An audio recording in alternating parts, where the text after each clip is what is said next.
I introduced the first motion consortium, which is EU-funded consortium and comes together from various regional and national film funds of countries that are around the Baltic Sea, and there are some film schools as well there, part of this. And the aim of this initiative is to find ways how to best support the small and medium-sized audiovisual industry enterprises so that they are able and better prepared to start thinking about the new platforms, interactive content, and cross-media output.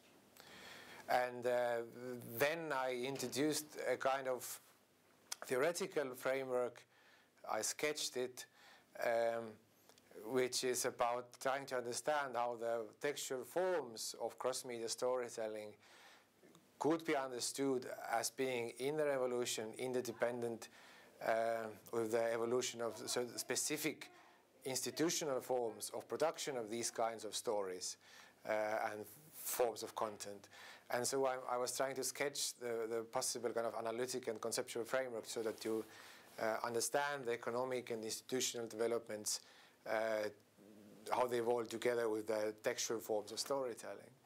And then I kind of exemplified, I've started a research project which analyzes exactly those small projects that are funded by the First Motion Consortium, picked out and funded, that what happens to them once they are funded and start experimenting and this kind of storytelling and developing the project, what kind of textual forms are emerging, and also what happens to their sort of institutional form. And I showed this one project from Hamburg, how they really their enterprise, their institution really kind of transformed. They might become much more business-like, sustainable business, instead of being a normal film project that people do a film project and then this ends for them. They develop a new project and they walk from project to project. But in this case, in case of cross-media, it seems that the preferable form seems to be sort of really a proper business. At the beginning, of course, kind of in a startup form, etc. Everything that characterizes startup businesses.